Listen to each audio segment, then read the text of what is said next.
მუსტაფა ალგაზარი 5 წლის იყო, როდესაც სიტყვა ნაკბა პირველად გაიგო. ასე აღწერდნენ მაშინ არაბები მასობრივ გადასახლებას, რომელიც 1948 წლის ისრაელ-პალესტინის პირველ ომს მოჰყვა. მას შემდეგ სამშობლოში ნაწილი თუ დაბრუნდა. მათ შორის იყო მუსტაფა ალგაზარიც. დღეს 80 წლისაა. ბოლო ომს ღაზაში შეხვდა და აქედან წასვლას არც ადაპირებს. 1948 წელს მე გამოვიარე შიმშილი, წყურვილი, პარაზიტები. ეს ყველაფერი კი არალეგალური მიგრაციისა და ებრაელი მოსახლეების წყალობით. რომელზე მეტი უფლებაც ჩემს მიწაზე მე უნდა მქონოდა, თუმცა არა. შემდეგ იყო 1956 წელი, შემდეგ 1967. მასაც ნანგრევებში შევხვდი. და ახლა მათ სულ გადამასახლონ და აქ ჩემს ნაცვლად სხვები დაასახლონ, მიუღებელია. აქაურობას არ დავტოვებ. ბატონ ტრამპს ვეტყოდი, რომ თუ სიტუაციიდან გამოსავალს ეძებს, ის უკვე არსებობს. ესა ორი სახელმწიფოს პრინციპი. ჩვენ არ გადავსახლდებით არც ერთ სხვა ქვეყანაში, ჩვენ აქ გავშთით და აქ მოვკვდებით. მეორე ვარიანტი ატომური ბომბია, რომელიც ისრაელის მიერ ნასრული ბომბების მსგავსად უნდა გვესრულონ. თუ ეს რა თქმა უნდა, ცივილური მსოფლიოს მორალში ჯდება. ჩვენ წელიწადი და 4 თვე ომში ვიცხოვრეთ, სახლში დავბრუნდით, სადაც მხოლოდ ნანგრევები დაგხვდა. და ახლა მოდის და გვეუბნება დავტოვოთ ჩვენი მიწა. ეს ჩვენი და ჩვენი წინაპრების მიწა, ამას არ დავტოვებთ.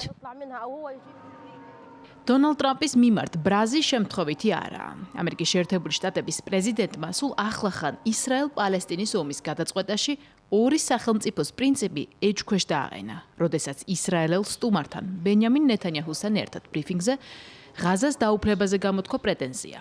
ამაზე უფრო საგანგაშოდ კი არაბულ სამყაროში პირობის ის ნაწილი ჟღერს, რომლის მიხედვითაც ღაზის სექტორი ცეცხლის შეწყვეტის შემდეგ დაბრუნებულმა ადამიანებმა ხელახლა უნდა დატოვონ, ვიდრე ამერიკის შეერთებული შტატები იქ ახლო აღმოსავლეთის ოაზისს ააშენებს. და როცა ააშენებს, იქ მსოფლიოს ხალხი იცხოვრებს, მათ შორის პალესტინელებიც. აღნიშნა ტრამპმა. მოგვიანებით კი გეგმა ასე დააზუსტა.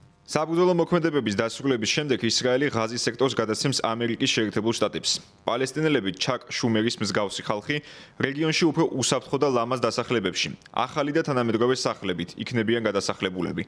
მათ ექნებათ შანსი იყვნენ ბედნიერები, უსაფრთხოები და თავისუფლები. ამერიკის შეერთებული შტატები მუშაობს დიდ გუნდთან ერთად მთელი მსოფლიოს მასშტაბით, რათა ნელა და ფრთხილად დავიწყოთ იმის მშენებლობა, რაც დედამიწის ერთ-ერთი უდიდესი და შთამბეჭდავი პროექტი გახდება. საჭირო არ იქნება ამერიკელი სამხედროები. რეგიონში სტაბილურობა დაისადგურებს. ამ გეგმაში ცუდი არაფერი იქნებოდა, რომ არა ამერიკის შეერთებული შტატებისა და ისრაელის ზედმეტად მჭიდრო მეგობრობა. არაბულ სამყაროს ეს ფაქტი აშინებს, რადგან პალესტინის მომავლისთვის საფრთხის შემცველ ფაქტორად აღიქვამს. სწორედ ამიტომაა, რომ არაბულ სამყაროში ტრამპის გეგმას ნეგატიურად შეხვდნენ. მათ შორის ამერიკის საკვანძო პარტნიორები, იორდანიაც და ეგვიპტეც.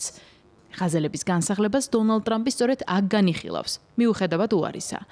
მაგალითად, საუდის არაბეთში ისიც თქვეს, რომ ისრაელთან ურთიერთობების ნორმალიზებაზე უარს იტყვიან, თუ პალესტინა ორი სახელმწიფოს პრინციპით არ ჩამოყალიბდება. პალესტინის მთავრობის ხელმძღვანელი მაჰმუდ აბასი იორდანის მეფეს ამ თემაზე უკვე ესაუბრა. ორივე მხარე ერთ აზრზეა.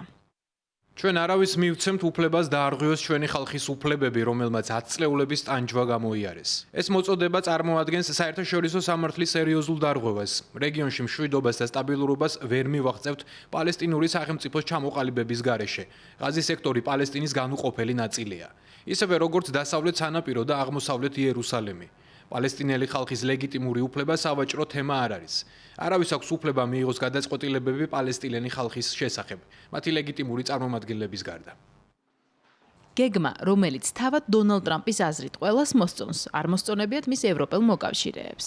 აღფრთოვანება არც შტატების გლობალურ მეტოქეებს გამოუჩენიათ, როგორიცაა პეკინი და მოსკოვი. ევროპის წამყვანი სახელმწიფოები კი როგორებიცაა საფრანგეთი, ბრიტანეთი თუ გერმანია უკვე საუბრობენ იმაზე, რომ ამერიკის პრეზიდენტის გეგმა საერთაშორისო სამართლის პრინციპის პირდაპირ დარღვევაა. ჩვენ უნდა დავუჩეთ მართლების საერთაშორისო სამართლის საფუძვლების მიმართ და თავიდან უნდა ავირიდოთ ეთნიკური წმენდის ნებისმიერი ფორმა. ხანგრძლივი მშვიდობა მოითხოვს ხელშესახებ შეუქცევად და პერმანენტულ პროგრესს ორი სახელმწიფოს პრინციპის მიმართ. ასევე ოკუპაციის დასასრულს, პალესტინური სახელმწიფოს ჩამოყალიბებას, რომლის განუყოფელ ნაწილსაც ღაზა წარმოადგენს. მისი არსით პალესტინელი ხალხის განუყრელი უფლებაა იცხოვრონ ადამიანებივით თავიანთ მიწაზე. ღაზასთან დაკავშირებით დონალდ ტრამპის გეგმას ამ წუთისთვის მხოლოდ ისრაელი იწონებს. მართლმსაჯულების საერთაშორისო სასამართლოს მიერ ომის დანაშაულებში ბრალდებული ბენიამინ ნეთანიაჰუ თვლის, რომ ეს წინადადება საყურადღებოა, რადგან შეუძლია ისტორია შეცვალოს. თუმცა ვის სასარგებლოდ? ამ კითხვაზე პასუხი ტრამპის გეგმის მთავარი პრობლემაა.